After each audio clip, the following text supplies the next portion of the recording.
שלום וברכה וערב טוב לכולם.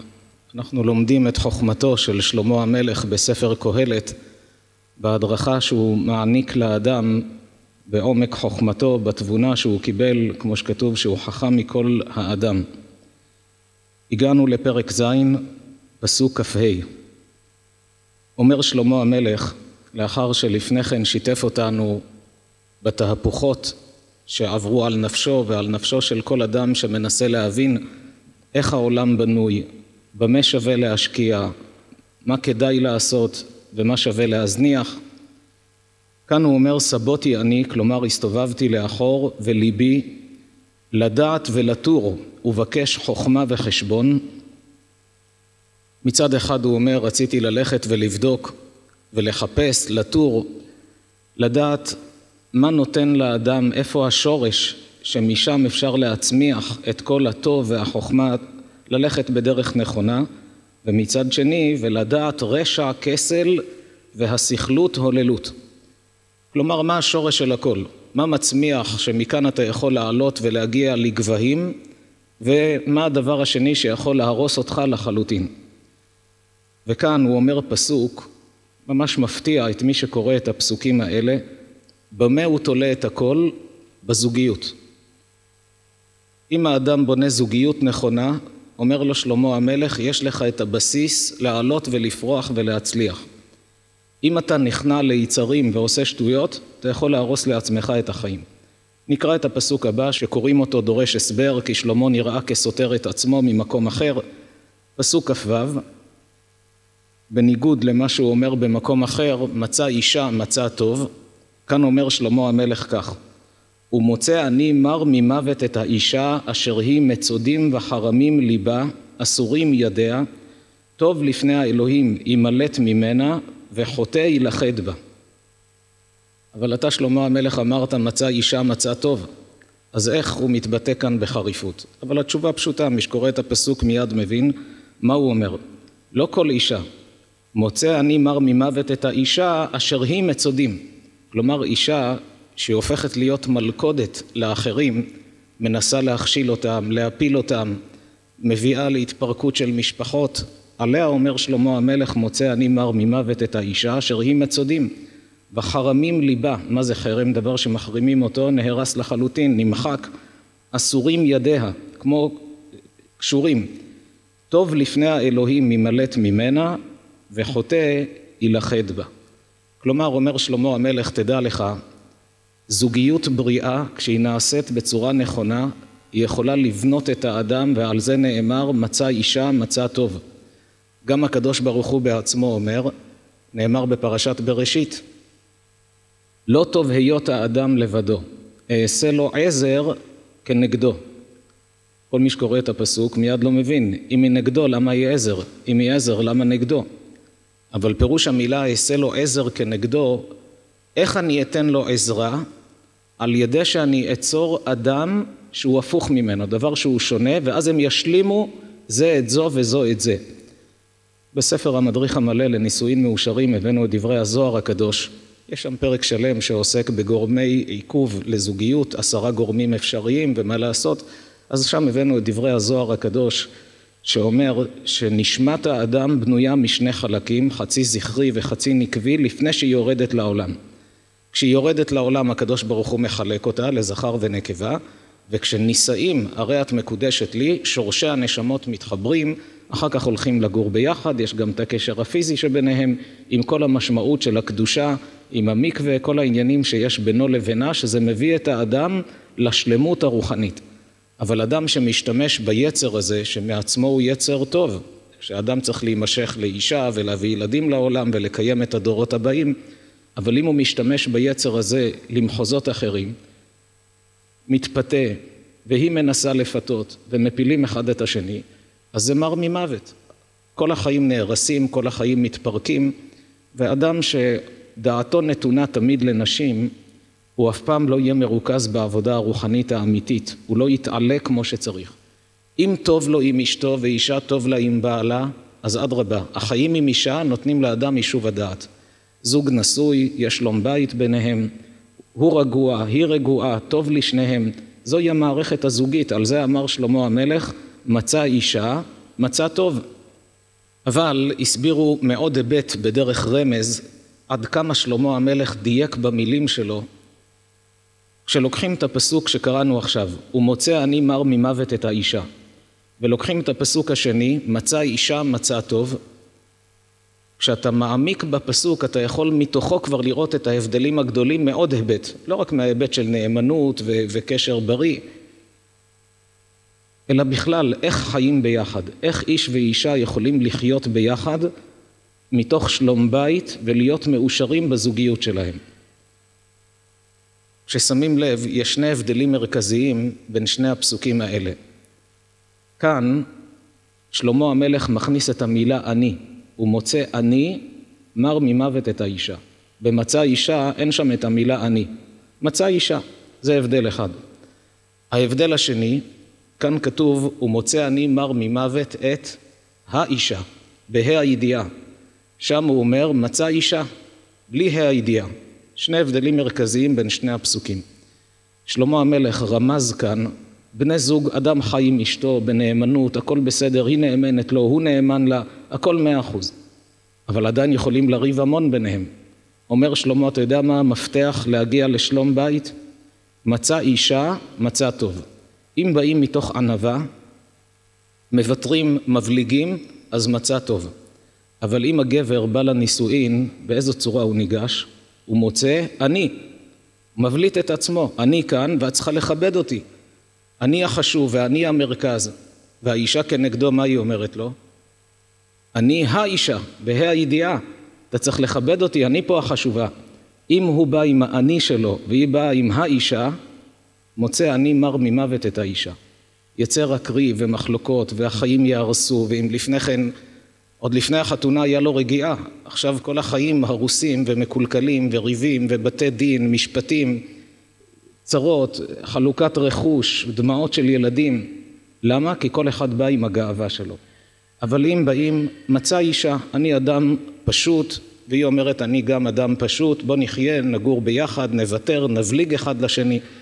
כשהאגו לא נמצא בתמונה, יכולים להגיע לשלום בית אמיתי. ובאמת רואים כמה זוגות שהתפתח מתח ביניהם, אם היו באים מתוך ענווה, ולא האגו היה מוביל, אז הוא היה מתנצל, עשיתי טעות, אני מתנצל על מה שהיה, אני אשתדל יותר. והיא אומרת גם, אני מתנצלת על הצורה שדיברתי, אני אשתדל יותר. מבטרים, מבליגים, עולים על דרך המלך. אבל אם כל אחד עם האגו שלו, הוא לא מסוגל להתנצל. אפילו שהוא יודע שהוא טעה. היא לא מסוגלת להתנצל. יכולים להאריך ימים ביחד עם מתחים וכעסים וריבים, עד שבסופו של דבר כל הבית מתפרק. לכן אומר, נחזור שוב לעניין, טוב לפני האלוהים ימלט ממנה, כלומר מבריח את עצמו ממה שיודע שלא טוב לי להיות במערכת הזו, וחוטא ילחד בה. אבל איך אפשר להינצל כשאדם נמצא בניסיונות גדולים, איך הוא יכול לצאת מזה ולהתגבר? אומר שלמה המלך, ראה, זה מצאתי אמרה קהלת, אחת לאחת למצוא חשבון. קהלת היה איש, למה כתוב אמרה? יש שמסבירים שרוח הקודש אמרה בו, יש מסבירים שהכוונה לנפש, לנשמה שהיא לשון נקבה, לכן כתוב כאן אמרה. אבל אומר שלמה המלך, תראה דבר שמצאתי, מה יכול להציל אותך? אחת לאחת למצוא חשבון. כשאדם מרגיש שהיצרים בוערים בו, והוא מרגיש, אני יודע שזו טעות, אבל אני נגרר לשם. תעמיד אחת מול אחת ותעשה חשבון. תבדוק מה אתה מרוויח, מה אתה מפסיד. אתה אומר, נכון, פה עכשיו נהניתי מדבר שעשה לי טוב, אבל תראה מה המחיר שאתה משלם. זה כמו שישאלו אדם, אם הוא רוצה לאכול, אדם רעב, מגישים לפניו ארוחה מפוארת, עם בשר משובח שהוא מאוד אוהב, וסלטים, וממש ארוחה יוקרתית. ואומרים לו, זה בשבילך, אתה רוצה לאכול? הוא יאמר בשמחה, אבל כמה זה יעלה לי? 10,000 שקל. הוא יגיד, אני מוותר. עדיף לי לאכול פלאפל, ולא לאכול דבר כזה, ולשלם עכשיו את המשכורת של החודשיים הקרובים, רק על הארוחה הזאת. כלומר, גם דבר שנותן הנאה לאדם צריך לחשוב כמה אני משלם אחר כך. כמה אני מפסיד אם אני עושה את הטעות הזאת. זה מה שאומרת המשנה באבות, הווה מחשב הפסד מצווה כנגד שכרה, ושכר עבירה כנגד הפסדה. שנכון שהיצר עכשיו בוער ומושך את האדם, שזה נראה לי עכשיו יעשה לי טוב, אבל תחשוב, איזהו חכם הרואה את הנולד, מה תהיה התוצאה בסופו של דבר. לכן הוא אומר, ראה זה מצאתי. אני מודע לכך שלא קל לעמוד בניסיונות האלה, אבל תדע לך אחת לאחת למצוא חשבון. תעמיד אחד מול אחד, מה אני מרוויח, מה אני מפסיד, תעשה חשבון, זה ייתן לך את הכוח להתגבר ולהתמודד. בשפה המקצועית של היום קוראים לזה דחיית סיפוקים. יש מחקר מאוד מפורסם שנערך בארצות הברית, שנותן זווית חשיבה, אדם שרוצה להצליח בעסקים, בזוגיות, בכל התחומים, רוצה להתעשר, רוצה שתהיה לו דירה משלו ולא שכירות כמו אצל הוריו שגרו בשכירות כל החיים, רוצה להתקדם בחיים. ערכו מחקר מעניין בארצות הברית לפני עשרות שנים, אומרים שזה אחד המחקרים הכי ארוכים שנעשו והכי מפורסמים, מן הסתם הרבה שמעו על המחקר הזה. אספו קבוצה גדולה של ילדים, בגילי 3, 4, הושיבו אותם ליד שולחנות, ויש מצלמה שם. הילדים איפה מודעים למצלמות? באים, יושבים, רואים לפני כל ילד מונחת צלחת עם ממתק שילדים מאוד אוהבים. עורך המחקר נכנס, פנה לילדים בחביבות, אמר להם, ילדים יקרים, הממתק הזה שלכם. אתם רשאים לאכול, אבל תדעו שמי שימתין עד שאני אחזור, אני יוצא ל10 דקות וחוזר. מי שימתין עד שיחזור יקבל ממתק כפול. אחרי 10 דקות חזר. במצלמה שצילמו אותם, רואים שיש ילדים שמיד אכלו. אמרו שאפשר לאכול, אכלו. היו ילדים שהתאפקו. והיו ילדים שרואים בצילום את המאבק שלהם בינם לבין עצמם. רואים שם ילדה קטנה, מושיטה את היד, לוקחת את הממתק, עוזבת. שוב מרימה, מניחה. עד שבסופו של דבר דחפה את הצלחת לצד ונשענה בצורה כזאת כדי לא לראות, להתגבר על היצר הרע. למה? היא חושבת על כך, עוד מעט אני אקבל כפול, אבל היא מאוד נמשכת, יש מאבק. רשמו את השמות של כל הילדים האלה, עקבו אחריהם עשרות שנים. התברר שכל אותם שהצליחו לדחות את הסיפוק הרגעי כדי להרוויח יותר אחר כך, הפכו להיות ילדים מוצלחים בעסקים, כלומר כשהיו כבר מבוגרים, הפכו להיות אנשים מוצלחים בעסקים, הזוגיות שלהם פורחת, טוב להם בכל התחומים. אותם שלא התאפקו, שקעו בחובות כל ימיהם, התגרשו בסופו של דבר, לא הגיעו למצב טוב בחיים.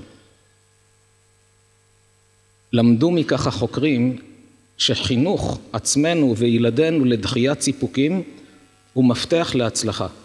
כי אם האדם אומר, בא לי אני עושה, הוא ישלם על זה מחיר כבד. אבל אם הוא אומר, בוא נחשוב, נכון שבא לי, אבל מה התוצאה? אז אדם כזה, אפילו לא בדברי עבירה, אדם שיודע לדחות סיפוקים, הוא יודע לחסוך כסף.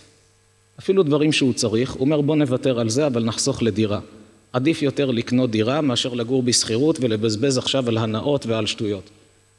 מהדק את החגורה, מתאמץ יותר, בסופו של דבר יש לו דירה משלו. גם אם הוא גדל לא בסביבה שיש בה כסף, אבל הגיע לבסיס של הון עצמי, לקח משכנתה, במקום שכירות הוא משלם את המשכנתה, אותו כסף שהם משלם לשכירות, שכאילו זורק כסף החוצה, פה הוא משלם למשכנתה של עצמו. הדירה נהייתה שלו, מתקדם הלאה. אשתו אמרה לו משפט, הוא מאוד כועס, רוצה להתפרץ עליה. אבל אם הוא מחונך לדחיית סיפוקים, הוא יודע גם לשלוט בעצמו. נכון שיש לי מה לומר, ואני מאוד רוצה לומר, אבל אני יודע כשאומר את זה, היא תגיב, אני כבר מכיר אותה. היא תגיב בזעם, אנחנו נריב עכשיו 3 ימים, בוא נתאפק, לא נגיד את זה. אף על פי שיודע שהצדק איתו. נמצא את הזמן מחר כשהיא תהיה רגועה, נדבר על הדבר מתוך רגיעה ושלווה נדון. אז יש לו שלום בית. הוא יודע שהוא טעה, אז הוא יודע גם להתנצל, אף על פי שבאותה שעה הוא מרגיש קושי. האגו לא נותן לאדם להגיד טעיתי, אבל הוא אומר לעצמו, בוא תבלע עכשיו את הצפרדע הזו של לומר טעיתי, אבל יהיה לך טוב אחר כך. הוא רואה את הנולד. אומר שלמה המלך, ראה זה מצאתי אמרה קהלת. אחת לאחת למצוא חשבון. תמיד תבדוק מה אתה מרוויח, מה אתה מפסיד, תעשה את החשבון ותלך לפי זה, ולא מה שבא לך עם התלהטות של אותה שעה. ממשיך שלמה המלך ואומר פסוק שהרבה דיו נשפך כדי להבין מה כוונתו בדברים האלה. אשר עוד ביקשה נפשי ולא מצאתי, אומר יש עוד דבר שחיפשתי הרבה ולא מצאתי, אדם אחד מ1,000 מצאתי, ואישה בכל אלה לא מצאתי. שוב משפט שנראה כזלזול בנשים, הוא אומר מצאתי אדם אחד מ1,000, אבל אישה בכל אלה לא מצאתי. אבל כשמעמיקים בדבריו רואים גם כאן את עומק הדיוק של דברי שלמה. הוא היה צריך לומר, איש אחד מ1,000 מצאתי, ואישה בכל אלה לא מצאתי. איך הוא התחיל? אדם אחד מ1,000 מצאתי. אדם זה שם כולל. רואים שהוא לא בא לחלק בין איש לאישה, אלא הוא בא לומר, אדם בכל אלה מצאתי. ביהדות, בתורה שלנו ידוע, מי מוגדר בשם אדם? אדם זה זכר ונקבה. לומדים מפסוק בתורה, גם הזוהר הקדוש, גם הגמרא במסכת יבמות, שפירוש המילה אדם, יצור שמורכב משני חלקים, איש ואישה. פסוק בתורה, פרשת בראשית, זכר ונקבה בראם, ויברך אותם, ויקרא את שמם אדם. שניהם יחד נקראים אדם. כמו שסיר, כלי שמורכב משני חלקים, בעברית מה זה אדם? יצור שמורכב משני חלקים, זכר ונקבה. אומר שלמה המלך, אדם אחד מ1,000 מצאתי.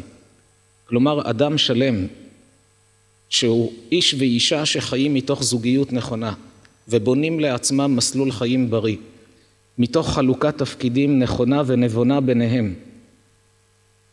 דיברנו כמה פעמים את היסוד שמלמד הרמב"ם. מה המפתח לשלום בית?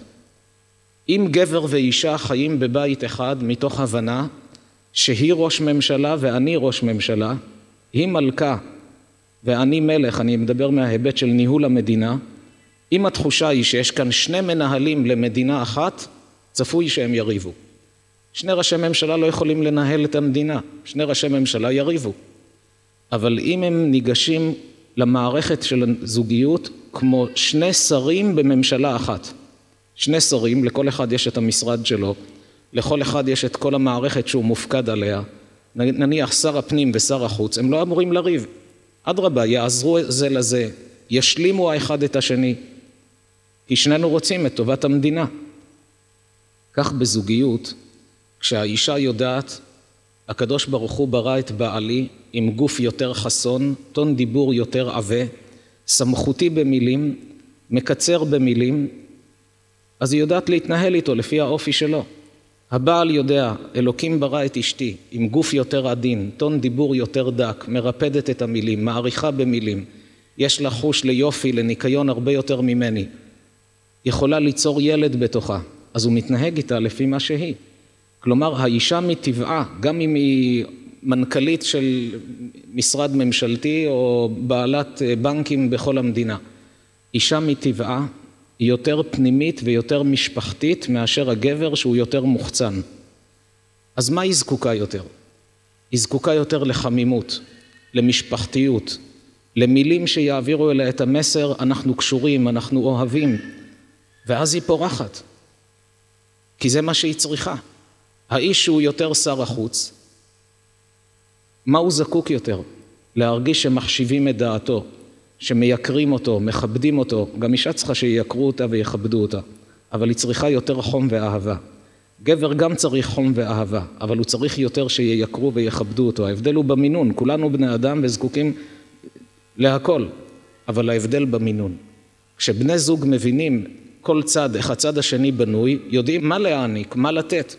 לכן הרמב"ם בפרק ט"ו מהלכות אישות, בספר הבאנו את הפירוט של כל הדברים, לא ניכנס לזה עכשיו, מי שירצה יוכל לראות שם בספר, פרק שלם, מפרט הרמב"ם רשימת דרישות מהבעל איך להתנהג עם האישה, כי היא זקוקה לדברים האלה, ואם לא תלמד אתה לא תדע מה לתת לה. גבר יכול להיות עם לב הכי טוב שיכול להיות, באמת עם טוב לב נדיר, וכל כולו שואף רק לעשות טוב לאשתו. אבל אם הוא לא ילמד מה היא צריכה, הוא לא ידע מה לתת לה, הוא לא היה אישה. הוא לא ידע מה לתת לה. הוא התנהג איתה כאילו היא גבר. ואז היא מאוד פגועה ונעלבת ומתכווצת בתוך עצמה, לא טוב לה. והבעל לא מבין, אני כל כך עושה בשבילה. זה נכון, אתה עושה הרבה בשבילה, אבל לא נתת לה את מה שהיא זקוקה. כל מה שאתה מקריב למענה עובר לידה, לא נוגע בה כלום. תלמד מה היא זקוקה, תעניק לה, יהיה לה אושר בחיים. אותו הדבר הפוך, אישה יכולה להרגיש, אני לא מבינה מה בעלי רוצה. הוא תמיד מתלונן, ואני כל כך עושה, ועדיין הוא מתלונן. אבל את לא מעניקה לו את מה שהוא כאיש זקוק מבחינה נפשית. אבל כשהוא מקבל את מה שהוא צריך, היא מקבלת מה שהיא צריכה, שניהם עולים על דרך המלך. פירוש המילים איש ואישה, בשונה מהמילה אדם, אדם, וייצר השם אלוקים את האדם, עפר מן האדמה. כתוב בגמרא שהאדם הראשון, כשנברא, היה גבר ואישה דבוקים, ואלוקים חילק אותם. ויקח את הצלע, אומרת הגמרא שצלע, זה לא כמו שיש החושבים שהכוונה לצלע העצם שנמצאת בצד, אלא כמו צלעות הבית, הצד של הבית. הוא נברא איש ואישה מחוברים. הקדוש ברוך הוא הפריד אותם, חילק אותם לשניים. הפיל תרדמה, חילק אותם לשני חלקים. זה מה שכתוב, וייצר השם אלוקים את האדם עפר מן האדמה, את האיש ואת האישה. אחר כך הוא פיצל אותם. הרמב"ן שואל, הרי ידעת שתפצל אותם, אז למה מראש אלוקים לא ברא אותם נפרדים? כמו שהוא ברא שור ופרה, נפרדים. אריה ולוויה, ברא אותם נפרדים. היה בורא איש ואישה נפרדים, למה ברא אותם מחוברים והפריד אותם? אומר הרמב"ן, כי כל בעלי החיים, הקשר שבינו לבינה נועד רק לקיום הדורות הבאים. אריה לא צריך להיות נאמן ללוויה, סוס לא צריך להיות נאמן לסוסה, אבל האדם צריך להיות נאמן לאישה. למה? תזכור, מראש אלוקים ברא אותך ואותה גוף אחד. אחר כך הוא חילק אתכם, אחר כך הוא פיצל. אז ככה אדם כל ימיו מבין שאנחנו בעצם שלמות אחת. לכן ברא את האיש ואת האישה מחוברים והפריד אותם. זה מה שהוא לקח את הצלע שנאמר שם בתורה ויצר אותה, השלים אותו, וכך חזרו שניהם להיות יחד. אז זה פירוש המילה אדם. מה זה איש ואישה? למה נקראו בשם איש ואישה? ויש בחז"ל עומק נפלא במילים, איש ואישה שזכו, שכינה ביניהם. לא זכו, אש אוכלתם. מה פירוש המשפט הזה? במילה איש מופיעה המילה אש.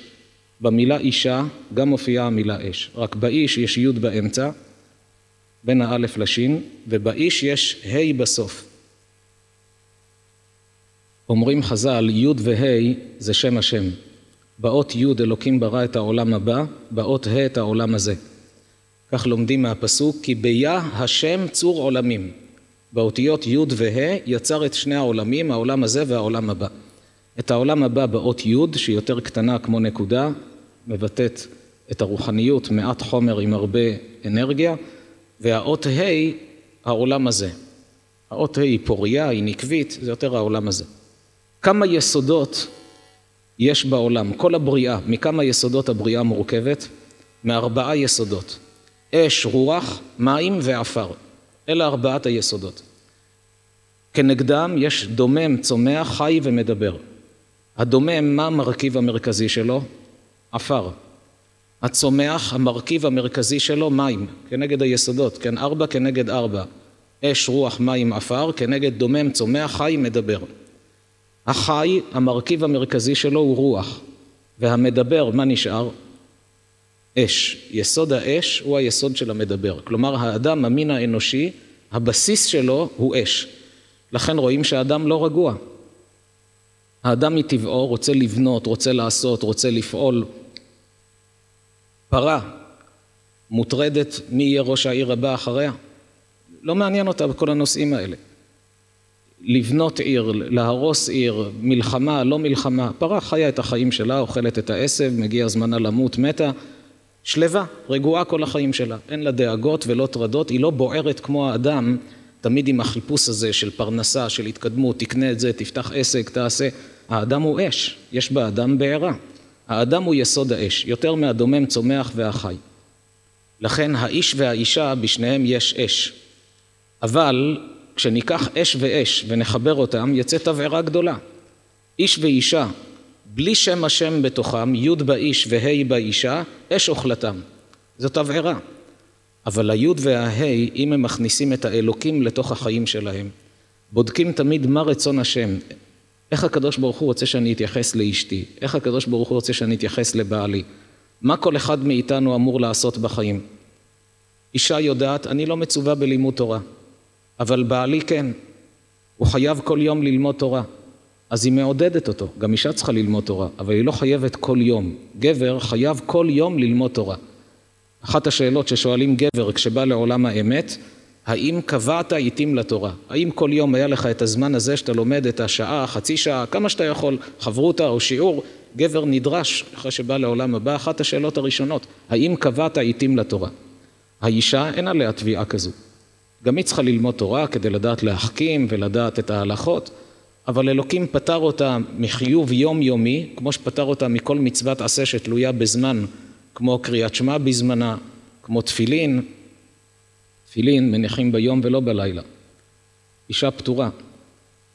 קריאת שמע בזמנה. גבר כל בוקר עד שעה מסוימת צריך לקרוא קריאת שמע. בלוחות שנה כתוב עד איזה שעה, סוף זמן קריאת שמע. כתוב בשוכבך ובקומך. צריך בבוקר לקרוא קריאת שמע ובערב לקרוא קריאת שמע. זה תלוי בזמן. אישה פטורה מזה. כל מצוות עשה שתלויה בזמן, אישה פטורה. מה הסיבה? יש הסבר על פי הפשט ועל פי הקבלה. על פי הקבלה, האישה באה לעולם כשהיא רוחנית יותר ומתוקנת יותר באותם עניינים, אז היא לא זקוקה לאלה. זה בסוד, אבל בפשט של הדברים, בגלל שהאישה מטפלת יותר בענייני העולם הזה של הילדים, היא משקיעה בהם. יושבת עם הילדים, מאכילה אותם, נושאת ילד בתוכה, היא זו שיוצרת את האדם, מטפלת. אישה היום שעובדות, פעם נשים היו עובדות רק בבית, היום נשים עובדות בחוץ ובבית, זו עבודה כפולה ומכופלת. אבל רואים שרוב הנשים מרגישות בבית שהאחריות על הפנימיות של הבית, של הלימודים של הילדים, האישה נושאת בליבה את האחריות הרבה יותר מאשר הגברים. באופן טבעי כך היא מרגישה. לכן, האישה יש בה את האות ה', האיש יש בו את האות י'. אישה שיודעת בעלי חייב כל יום ללמוד תורה, היא מעודדת אותו. אלוקים פטר אותה כדי שהיא לא תהיה מחויבת בדברים שתלויים בזמן, כשהיא צריכה לטפל בילדים. נתאר לעצמנו מה היה קורה עם אישה בשעת בוקר. מלבישה את הילדים הקטנים, מאכילה אותם, הלכו לגן, לבית הספר, מכינה להם את התיק. פתאום מסתכלת בשעון, כשההסעה כבר צופרת בחוץ והיא צריכה עוד לסיים את ההכנות, מסתכלת בשעון, עוד מעט עובר זמן קריאת שמע. אומרת לילדים, תחכו, עוד לא הנחתי תפילין. רצה להניח תפילין, לקרוא קריאת שמע, איך הבית יתפקד בצורה כזו? לכן התורה פטרה אותה. מצוות עשה שתלויה בזמן, אישה פטורה. מצוות לא תעשה, גם אם היא תלויה בזמן, אישה חייבת. למשל, לא תעשה כל מלאכה ביום השבת. זה גם אישה חייבת בשמירת שבת. ולכן היא גם חייבת בקידוש, אף על פי שקידוש זו מצוות עשה, אבל כל מקום שיש לא תעשה ועשה, שהוקשו אחד לשני, שמור וזכור בדיבור אחד נאמרו, האישה חייבת גם בקידוש של שבת, בהבדלה של מוצאי שבת. כמה חשוב שאדם יוצא לשיעורי תורה, לומד את הדברים האלה, מה מותר, מה אסור, מה חייבים, מה פטורים. על כל פנים, אומר שלמה המלך, בני זוג שחיים בצורה נכונה, אדם אחד, כלומר אדם מושלם, איש ואישה שמתנהלים כמו שצריך, 1,000 מצאתי. מתוך 1,000 אני מוצא זוג מוצלח כמו שצריך. שהאישה יודעת להשקיע בבעלה, הבעל יודע להשקיע באשתו. היא מעודדת אותו, לך לשיעורי תורה, תלמד, תחכים, הוא מחזק אותה, אוזן קשבת, תומך בה, מסייע בכל זה. ואישה, בכל אלה לא מצאתי. הוא לא אומר איש מול אישה, אלא הוא אומר אישה, אדם שמשקיע את עצמו רק במטלות, שהוא מרגיש כמו גבר שמתנהג כאילו אישה, לא הולך לשיעורי תורה ולא מחכים בשום דבר, פותר את עצמו מדברים שהוא חייב בהם. אומר שלמה, בכל אלה לא מצאתי, כלומר אי אפשר להגיע לשלמות הרוחנית בלי שבני הזוג ישלימו אחד את השני. ממשיך עוד פסוק אחד בעניין הזה, פסוק האחרון בפרק ז', לבד ראה זה מצאתי, אשר עשה האלוהים את האדם ישר, והמה ביקשו חשבונות רבים. הוא אומר, אתה יודע מה מסבך את כל האנשים? אלוקים ברא אותך ישר, אבל אתה מעקם את עצמך. המה ביקשו חשבונות רבים. אם האדם ילך בתמימות עם הוראות יצרן, יגיד, כך אלוקים ברא, זה מה שהוא עשה, לחיות כך, אני מתנהג לפי הספר. אז תלך ישר, יהיה לך טוב בחיים. האדם מנסה להתחכם, לא, אני אעשה תרגיל כזה, ככה הוא לא ידע, בעלי לא ידע, אשתי לא תדע. מהתרגילים האלה האדם רק הורס לעצמו את החיים. אבל אם הוא ילך ישר, אלוקים ברא את האדם ישר, אז יהיה לו טוב כל החיים. סיפר ראש הישיבה, כשלמדנו אז בפורת יוסף, הרב שלום כהן, שהשם ייתן לו בריאות ואורך ימים, הוא סיפר שלפני קום המדינה, הוא היה בחור צעיר, לקראת הזמן נער, וברחובות ירושלים של אז, הסתובב זקן והתייעץ עם כל מי שהוא מכיר. יש לו התלבטות גדולה, והוא מחפש עצה. אז הסתובבו בין האנשים מטעם הממשלה, ושאלו אם מי שיש לו תעודה, אז מכינים לו תעודת זהות של המדינה שהוקמה, לפי התעודות שיש לו. למי שאין תעודה, שואלים אותו באיזו שנה נולדת, מה שהוא מצהיר זה מה שכותבים. ולכן יש תעודות זהות מאז שהגילאים בכלל לא נכונים, כי היו כאלה זכרו בערך ורשמו. הוא לא הייתה לו שום תעודה, אבל הוא ידע באיזו שנה הוא נולד. היה שואל אנשים, תגידו, מה עדיף יותר? שאני אצהיר כמה שנים קדימה, ואז אני ארוויח לצאת לפנסיה יותר מוקדם, מקבל פיצויים, או עדיף כמה שנים אחורה, ואז אני ארוויח דברים אחרים. מה יותר משתלם? זה אומר לו, תשמע, עדיף עוד כמה שנים קדימה, כי שם לא תרוויח, פה תרוויח יותר. הוא אומר לו, מה פתאום, עדיף אחורה? הגיע לרב עזרא עטיה, אמר לו, כבוד הרב, כולם מבלבלים אותי. מה עדיף? אמר לו, מה דעתך לומר את התאריך האמיתי? אמר לו, על זה לא חשבתי. חשבונות רבים. אלוקים ברא אותך ישר, למה אתה צריך להסתבך? תגיד את האמת ותלך עם היושר. לפני ראש השנה היינו בסמינר בניו יורק. היה איתנו שם בשבת אדם מאוד עמיד, יש לו בלעדיות על מותגים מסוימים בארצות הברית, מותגי יוקרה בביגוד, והוא משווק לכל העולם. ביקשתי ממנו רשות לספר את הסיפור, הוא הסכים, רק אמר לו לומר את שמו, אז אני לא אומר את שמו, אבל אני אספר את הסיפור שיש בו מוסר השכל גדול. גדל בעוני, היה פה בארץ, גדל בעוני, אמו הגיע עם כמה ילדים לארץ, והוא מספר שגנבו להם את המסמכים בשדה תעופה, וקרוב לחודש הם היו ישנים על שפת הים בתל אביב, אישה וילדים, עד שהגיעו מסמכים חלופיים מחוץ לארץ, ואז סידרו להם. והאדם היהודי שמזכיר שם כיסאות לנופשים, ראה אותם אישה וילדים קטנים, הביא להם אוהל וסמיכות שיוכלו לישון שם, גדל בעוני גדול. וכשנהיה נער, שוב יצא לארצות הברית והתחיל לספר את התהליך שלו. עד שהתחיל למכור את המותגים האלה, ומצבו הכלכלי התחיל להתבסס. היה לו לקוח מאלג'יר, בשם רבא. קצת הפתיע אותי עם השם הזה, כי השם רבא הוא שם תלמודי. יש בתלמוד אחד מהחכמים רבא. אבל הוא אומר שהיה מוסלמי שם בשם רבא באלג'יר, שהיה קונה ממנו סחורה בכמויות, והוא אחר כך מוכר לכל החנויות שם, לכל הלקוחות. והנה הוא שלח לשם מכולה ענקית עם הרבה סחורה בשווי של $860,000.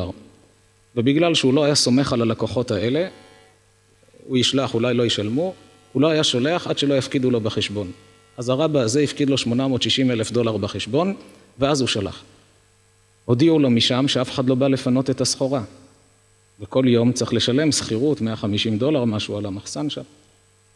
שולח לו אימיילים, מתקשר אליו, אין מענה, כמה שבועות.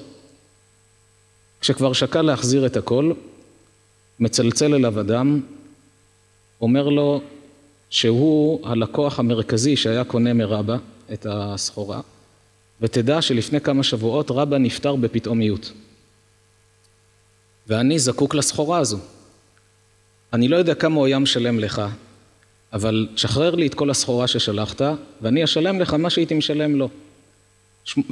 הוא נתן לרבא ב-860, אמר לי, אני אשלם לך 1,000,000, כמו שהייתי משלם לרבא, זה הפער התיווך של רבא, אני אתן לך 1,000,000, רק תשחרר לי את הסחורה, כי רבא כבר לא ייקח את זה.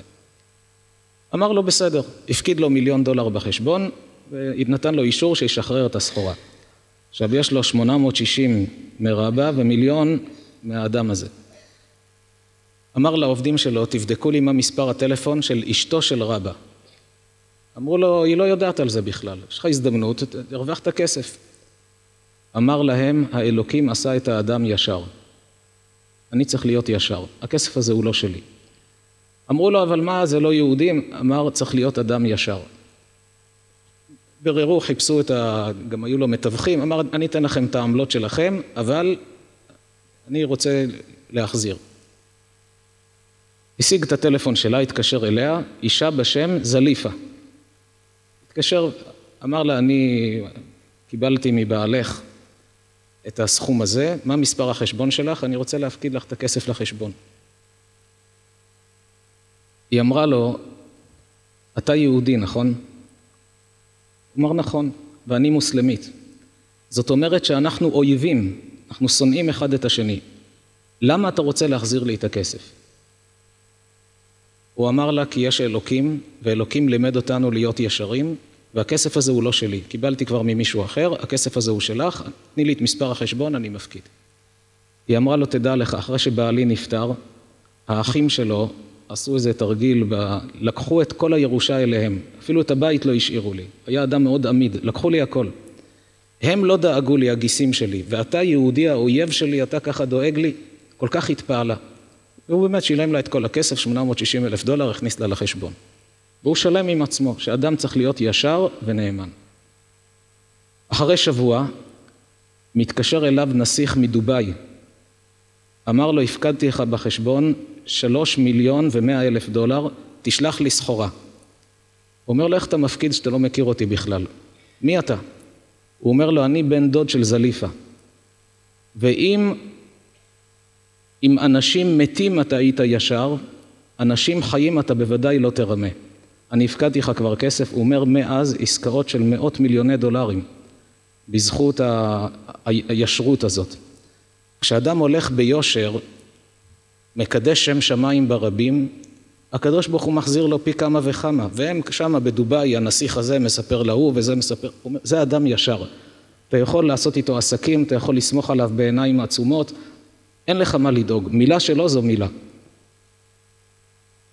רוב האנשים בעולם מחפשים להתפתל, נעבוד על זה, נרמה על ההוא, נעשה ככה, אבל מהרמאות הזאת לא יוצא דבר טוב. כשאדם הולך ישר, האלוהים עשה את האדם ישר, והמה ביקשו חשבונות רבים, כך אומר שלמה המלך, כעצה טובה לאדם, תלך ביושר, כך גם בזוגיות, בכל תחום בחיים, שאדם הולך בישרות ונאמנות, עושה את החשבון של אחת כנגד אחת, מרוויח רק חיים טובים ומאושרים. נעבור כעת לפרק ח'. אומר שלמה המלך, מי כהחכם ומי יודע פשר דבר? חוכמת אדם תאיר פניו ועוז פניו ישונה.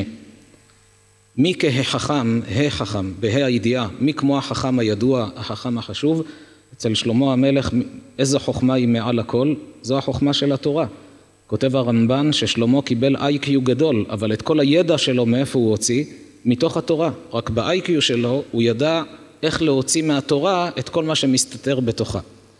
אז הוא אומר לכולם, תלמדו תורה. מי כמו החכם הידוע שלומד תורה, ומי יודע פשר דבר, שיודע גם לפצח חידות, מסלולים בחיים, מהלכים בחיים, שאדם מסתבך איתם, ובאמת רואים, מתייעצים עם גדולי ישראל, איזה עומק, איזו חשיבה, על דברים שאנשים לא חושבים עליהם.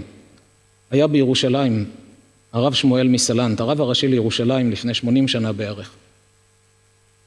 והיה בירושלים מוכר ביצים, שהיו לו במחסן, הוא היה מניח את התבניות של הביצים, והנה כל בוקר הוא גילה שגונבים לו את הביצים שבתבנית העליונה. בביצים שלמטה אף אחד לא נוגע, רק בתבנית העליונה. שם מערבים כדי לדעת מי גונב, זה גנב מוזר, בא לוקח רק את הביצים שלמעלה ואת הכל הוא משאיר. נשאר בלילות, הוא רואה שאף אחד לא נכנס. קם בבוקר, התבנית העליונה ריקה.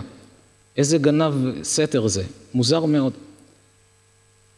ואז לא היה כמו היום, כל אחד חושב את עצמו חכם, הלך להתייעץ עם רבי שמואל מסלנט, היה הרב של ירושלים, אמר כבוד הרב, לא יודע מה לעשות, גם ככה המצב הזה, היה עוני בירושלים, המצב הכלכלי מאוד קשה, בקושי אני מרוויח, כל יום גונבים לי תבנית ביצים, זה הורס לי את כל הרווחים של היום, עוד מעט הוא יתמוטט כלכלית, מה יהיה? אמר לו רבי ישראל מסלנט,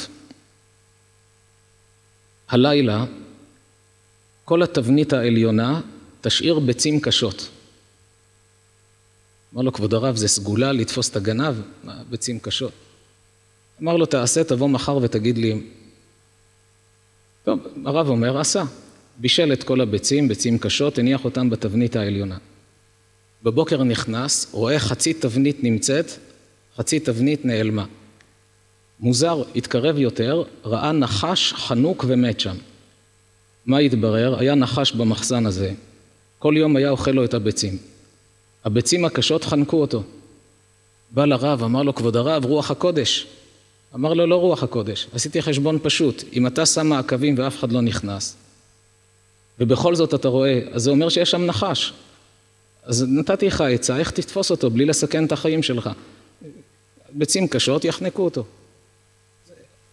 חוכמת אדם, כשאדם לומד תורה, התורה מעניקה לו חשיבה שהיא מעבר לתפיסה הרגילה שאנשים רגילים חושבים. כי כל המהלכים של הגמרא, כל המהלכים של התלמוד, מי שלומד גמרא יודע את זה. אתה לומד משנה, פתאום הגמרא תוקפת את המשנה בקושייה. יש תירוץ, אתה מרגיש הכל בסדר. הנה, מובן עכשיו. פתאום הגמרא מקשה מזווית אחרת, שלא חשבת עליה. אתה אומר, נכון, קושייה גדולה. אין על זה תשובה. רואה את התשובה, תשובה יותר חזקה מהשאלה. עובר לתוספות, מקשים מסוגיה במקום אחר. המוח מתחדד. פרסמו לאחרונה בכמה מקומות, יש הרבה הורים שמפחדים לשלוח את הבנים שלהם לישיבות, מה יהיה עם בגרות, מה יהיה עם מקצוע, אבל אפשר לבדוק עם כל המומחים, אלה שלומדים תורה בישיבות, בגיל הנערות, מסיימים כיתה ח' הולכים ללמוד בישיבה, לומדים רק תורה.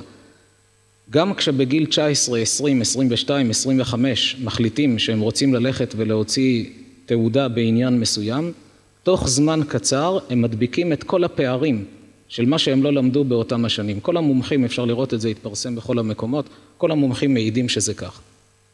למה? כי הוא נעשה חריף בתורה, מתרגל ללימוד גמרא, אחר כך כל הלימודים האחרים, יש כאלה אומר, תשמע, אני כבר, מהתורה יש לי את הפרנסה שלי. זה נהיה סופר שכותב ספרי תורה, תפילין ומזוזות, זה נהיה יועץ נישואין, ההוא נהיה קאוצ'ר, זה נהיה רב שמלמד בישיבה גמרא, זה נהיה רב שכונה, ההוא רב עיר, זה דיין, דיין כמו שופט, דיין זה משכורת של שופט. אני אומר את זה כדי לדעת שהורים לא יפחדו לשלוח את הילדים שלהם לישיבות. היום בגיל ההתבגרות יש כל כך הרבה ניסיונות לילדים, כל כך הרבה ניסיונות. אבל אם הוא נמצא בישיבה, את כל המרץ של גיל הנערות, כל הבעירה הזו, משקיע אותה בגמרא. ואז גדל ומתפתח ושמור מכל הפגעים שיש היום. היום ילד יוצא למסיבה בלילה בגיל 14, 15, האמא לא רגועה, עד הבוקר לפעמים לא ישנה. היא לא יודעת איך הוא יחזור בבוקר. אבל כשמכוונים את הילד לקו של תורה, רואים לאחר מכן פירות. אומר שלמה, מי כחכם ומי יודע פשר דבר? מי כמו החכם בתורה ויודע פשר דבר? חוכמת אדם תאיר פניו, כשאדם עוסק בתורה, החוכמה של התורה מאירה לו את הפנים, ועוז פניו ישונה. אפילו אם לפני כן היו לו פנים עזות, איזה מבט עז בעיניים שלו, זה משתנה. כאן היו כמה בחורים, שניים מתוכם הם מצרפת. האחד חזר לצרפת, הוא בעזרת השם מתכנן לבוא לישיבה, והחבר שלו כבר נכנס לישיבה.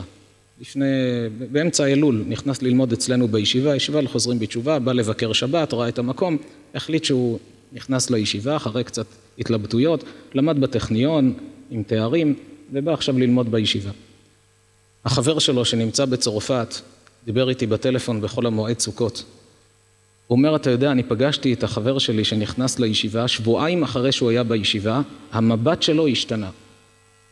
נהיה לו עכשיו איזה מבט אציל, איזה פנים אחרות. הוא כל כך התפעל מזה. אמרתי לו, יפה מאוד שהצלחת להרגיש בזה. יש לך רגישות רוחנית אם אתה מרגיש בדבר, אבל זה אמיתי. אדם עוסק בתורה, אומר שלמה המלך, חוכמת אדם תאיר פניו ועוז פניו ישונה. גם אם יש לו איזה עזות לפני כן, לא מדבר על הבחור הזה, זה גם לפני כן לא היה לו עזות. אבל אפילו אם היה לו עזות לפני, זה משתנה לטובה. ממשיך שלמה המלך ואומר, אני פי מלך שמור. אני אומר לך עצה טובה, את הפה של המלך של בורא עולם שמור. ועל דברת שבועת אלוהים. איפה נשבענו לאלוהים? במעמד הר סיני, שם עם ישראל נשבע לקבל את התורה. אומר שלמה, תשמע לעצה שלי, פי מלך מלכו של עולם שמור, ואת הדיבור של שבועת האלוהים שנשבעת, תשמר. אל תיבהל מפניו תלך. גם אם נכשלת, לפעמים האדם נכשל בעבירה, הדימוי העצמי שלו יורד לחלוטין. הוא אומר, אתה רואה כמה אני ירוד, כמה אני לא שווה כלום. אז הוא נבהל מלפני הקדוש ברוך הוא, עוזב הכל והולך. אומר שלמה, זו טעות. גם אם מעדת, גם אם נכשלת, אל תיבהל מפניו תלך. מצד שני, אל תעמוד בדבר רע. מצד שני, גם אל תישאר במצב הזה שאתה נמצא בו היום. אלא תאגור כוחות לצאת מזה לטובה, תשתנה, כי כל אשר יחפוץ יעשה. אלוקים, מה שהוא חפץ הוא עושה. ואם הוא רוצה למחול לך, מי יאמר לו מה תעשה ומה תפעל? אז מצד אחד, אל תתייאש ותלך. מצד שני, אל תישאר במצב הנוכחי. תתקן, תבנה, תתקדם, תתקרב לבורא עולם. באשר דבר מלך שלטון, הדיבור של מלכו של עולם זה שלטון. בעולם, איך מלך שולט? יש לו חיילים, יש לו צבא, יש לו טנקים. אצל הקדוש ברוך הוא איך הוא שולט? רק בדיבור שלו. דבר מלך שלטון. ומי יאמר לו מה תעשה? בשלטון של מלכים, גם אם יש מלך חזק, אבל יש מלך חזק יותר ממנו, מה שהוא אומר לו הוא עושה, הוא מפחד מהמלך ההוא. אבל כאן מי יאמר לו מה תעשה? שומר מצווה לא ידע דבר רע, ועת ומשפט ידע לב חכם. אדם ששומר מצווה בעולם הזה לא ידע דבר רע בעולם הבא. גם אם בעולם הזה יש לו קצת איסורים, בהמשך הוא דן, למה לפעמים רואים אדם צדיק שרע לו? זה כבר לא נספיק היום, נדבר בשיעור הבא בעזרת השם. החידה הזו שמעסיקה רבים. אתה רואה לפעמים אנשים טובים, אדם באמת כמה הוא 100% ותראה כמה קשיים יש לו. וזה רשע מרושע, לא בסדר בכל התחומים, ונראה שטוב לו. בדרך כלל צדיק טוב לו ורשע רע לו. אבל לפעמים רואים צדיק ורע לו, רשע וטוב לו. ושלמה המלך בהמשך הפרק הזה שואל את השאלה הזו, איך ייתכן דבר כזה? היינו צריכים לראות שתמיד צדיק יהיה לו טוב, לא רק בדרך כלל, תמיד צריך להיות כך, והרשע שיהיה לו רע. אז זה בהמשך הפרק. אבל כאן הוא אומר, כי לכל חפץ יש עת ומשפט, כי רעת האדם רבה עליו. הוא אומר, תדע לך, כל מעשה, כל רצון של מעשה לא טוב, יש עת ומשפט, כי רעת, כי המילה כי משמשת כאן כמו המילה כאשר. כאשר רעת האדם רבה עליו. כלומר, אלוקים יש לו סבלנות. אבל כשהאדם מקדיש את הסאה, אז הכל חלילה מתפרץ. כי איננו יודע מה שיהיה. כי כאשר יהיה, מי יגיד לו? הוא אומר, האדם הרשע, שהוא חוטא וחוטא וחוטא, הוא אומר, הכל בסדר, מה אתה רוצה? אתה רואה, לא קרה כלום, והוא לא מבין שאלוקים הולך איתו בסבלנות. כי איננו יודע מה שיהיה, הוא ממשיך ברשעות שלו, כי הוא לא צופה את העתיד. כי כאשר יהיה, כשתבוא המכה, מי יגיד לו? מי יגיד לו לפני כן לבקש רשות? שמה, מחר הולך להיות מכה. אף אחד לא יגיד לו את זה, פתאום היא תנחת עליו. לכן אומר שלמה המלך לכל אדם, תבחר בדרך טובה. אל תבנה על זה שעכשיו הכל טוב, אז ודאי כל הזמן יהיה טוב. כי אם אתה הולך בדרך לא טובה, אז יש ערך אפיים, הנהגה אלוקית. אבל כאשר רעת האדם רבה עליו, כשהוא מגזים, שם כבר באה המכה, כי איננו יודע מה שיהיה. כי כאשר יהיה, מי יגיד לו? כשזה יקרה, אף אחד לא יבקש ממנו רשות. אין אדם שליט ברוח לכלוא את הרוח. האדם לא יכול לשלוט בנשמה, להגיד, אני לא מרשה לך לצאת מהגוף. הוא יכול לא להרשות, אבל כשמגיע הזמן, האדם לא שליט ברוח לכלוא את הרוח. ואין שלטון ביום המוות. כשמגיע יום המוות, האדם לא שולט בזה. ואין משלחת במלחמה. אתה לא יכול לשלוח מישהו אחר במקומך במלחמה כנגד מלאך המוות. להגיד לו, תשמע, במקומי תיקח את ההוא. ולא ימלט רשע את בעליו. הדברים הרעים שהאדם עושה, הם לא יעזרו לו באותו הזמן, אלא אדרבה, הם הסיבה לגרום לו את הצרות. את כל זה ראיתי ונתון את ליבי לכל מעשה אשר נעשה תחת השמש. עת אשר שלט האדם באדם לרע לו. אומר שלמה, את כל זה ראיתי, כלומר, בדקתי בהיסטוריה, בדקתי מהניסיון חיים, ונתון את ליבי. יש אדם שרואה, אבל הלב מתעלם. הוא אומר, אני ראיתי ונתון את ליבי. התייחסתי לדברים. לכל מעשה אשר נעשה תחת השמש, את אשר שלט האדם באדם לרע לו. כלומר, כשאדם שולט באדם אחר, הוא מרגיש, הנה, כמו פרעה, שלט בעם ישראל, אמר, הנה, יש לי עם, בנו לי פירמידות. אבל בסוף מה יצא? לרע לו. כשאדם שולט באדם, גם אם נראה לו שעכשיו הכל נחמד, אבל תדע שבסוף השליטה הזאת תהיה לרעתו של זה ששלט. אומר שלמה המלך, נסכם את הדברים, תהיה תמיד חכם, רואה את הנולד, תתרגל לדחיית סיפוקים, לא מה שבא לך תגיד בא לי אז אני עושה, אלא תחשוב תמיד על העתיד, תתנהל בדרך טובה, וכך תצליח בכל התחומים. נסיים בברכה לכל הציבור שנמצא איתנו כאן, לכל הצופים שנמצאים בכל מקום, שהשם ייתן לכולם בריאות ונחת ושמחות, שיהיה חורף בריא לכולם, נחת מכל הילדים, מי שעדיין לא נשוי, שהדברי תורה יהיו להצלחתם, להקים בקרוב בתים נאמנים בישראל, שנזכה לגאולה שלמה, אמן ואמן.